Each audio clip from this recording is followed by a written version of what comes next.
여러분 안녕하세요.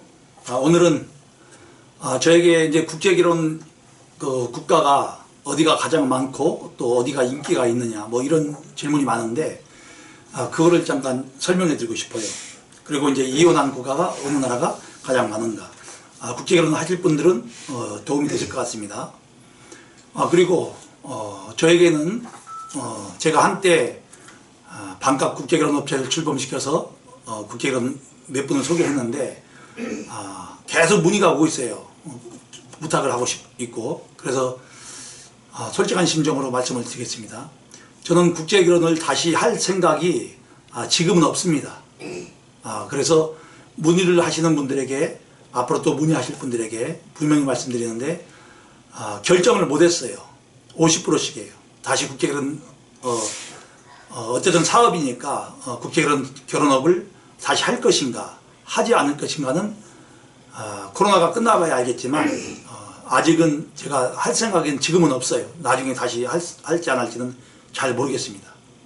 그래서 국제결혼을 저한테 부탁하신 분들이 많으신데 이 점을 참고해 주시기 바랍니다. 다만 피해 예방을 위해서 국제결혼을 어떻게 하는 것이 피해를 줄일 수 있고 성공률을 높일 수 있는 방법이냐, 이것은 제가 수시로 찾아오신 분들에게 알려드리고 있어요. 모두 무료로 알려드리니까 참고하시기 바랍니다. 그리고 별도로 제가 국제결혼업을 다시 할지 안 할지는 추후에 동영상으로 알려드리겠습니다. 자, 그래서 오늘도 피해 예방으로 국제결혼의 어떤 이혼율, 그리고 국제결혼을 선호하는 국가들, 이런 순서를 여러분께 소개하겠습니다. 우선 2021년 현재, 그리고 순위가 바뀐 그 상황이 얼마 안 됐어요. 몇 년.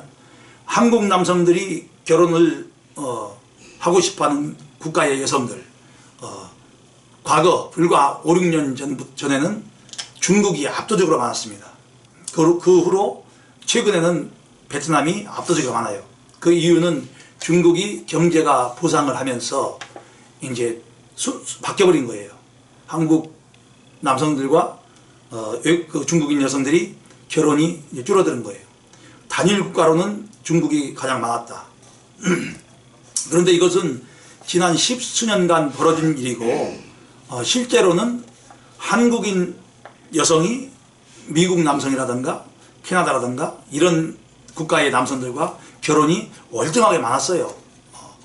어떤 지금의 1년에 몇만 명씩 하는 그런 결혼은 아니지만 초창기, 예를 들어서 1970년대 이럴 때는 사실상 국제결혼 건수가 1년에 불과 수천 명에 불과했어요. 한 6천 명 정도. 한국인 남성, 한국인 여성이 외국인 남성, 외국인 여성과 결혼하는 것이 불과 6천 건. 지금은 불과 15, 16년 이 상황을 놓고 볼 때 매년 2만 명대가 넘잖아요. 최고의 정점을 찍었을 때는 2005년 4만 명이 넘었었고 최초로, 그 후로 3만 명이 이어지다가 최근에는 2만 명 갔다가 작년부터 코로나 문제로 급속도로 결혼이 줄었죠. 이런 걸 알고 계실 필요가 있을 것 같아요. 자, 그래서 중국인 여성이죠. 정확하게 말하면 중국인 여성과 한국인 남성이 가장 결혼이 많고, 그러다가 5, 6년 사이에 베트남 여성으로 바뀌었단 말이에요. 그 차이가 많이 벌어졌어요. 그렇지만 베트남도 지금 경제가 부상하면서 조금씩 이제 줄어들고 있는 상황이 된 거죠. 그리고 한국인 여성들이 이제 중국인 남성들과 결혼하는 것이 또 미국인 남성과 결혼했던 것보다 이제 앞섰어요. 또 그리고 한마디로 상황이 바뀌어버린 거예요.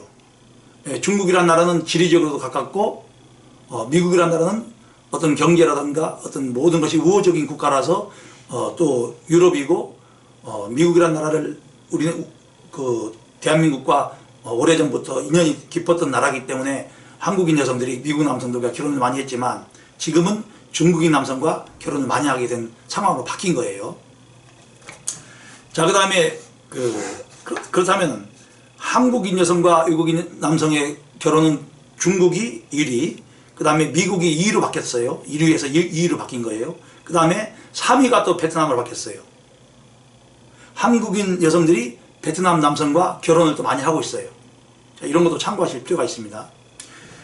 뭐 그 순서가 굉장히 많지만 뭐 일본이라는 나라는 계속 지금 한국인 남성과 한국인 여성이 국제결혼을 하고 있어요. 그런데 순위가 좀 밑으로 내려갔어요. 그러니까 이것도 일본과의 어떤 뭐 대립적인 이런 문제도 있을 수가 있겠지만 상황이 바뀐 거죠. 자, 이런 걸 좀 참고하시기 바랍니다.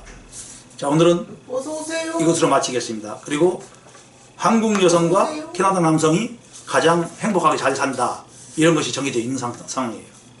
그 다음에 미국인 남성과 한국인 여성 잘 사는 그 플러스를 말씀드린 거예요.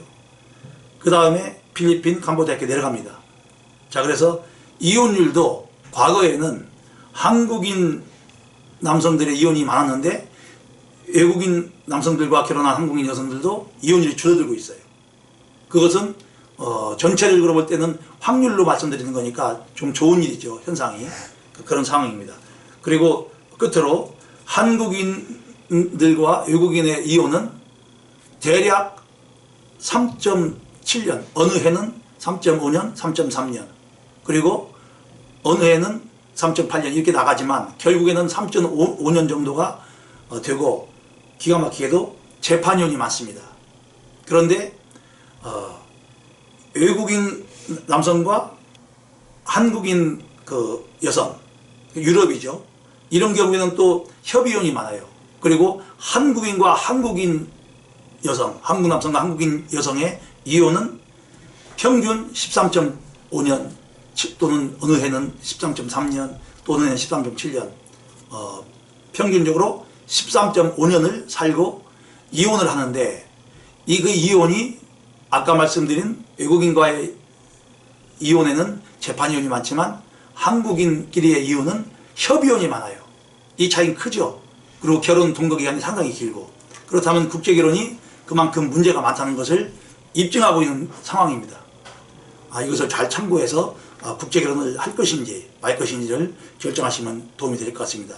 물론 잘 사는 측에 내가 들어간다 하면은 재판이혼을 한다거나 이런 것보다는 뭐 오래 행복하게 사시고 또 이혼을 안 한다거나, 그리고 이혼을 하더라도 부부가 서로 협의해서 이혼하는 그런 상황이 많을 겁니다.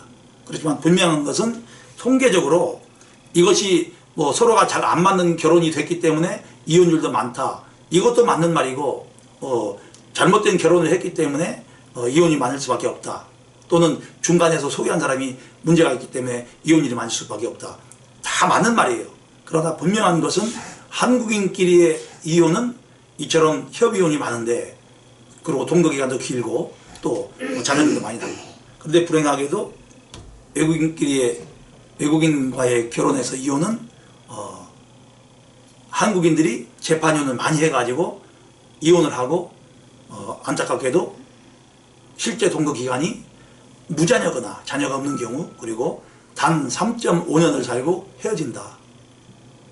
이것은 참 안타까운 일이에요.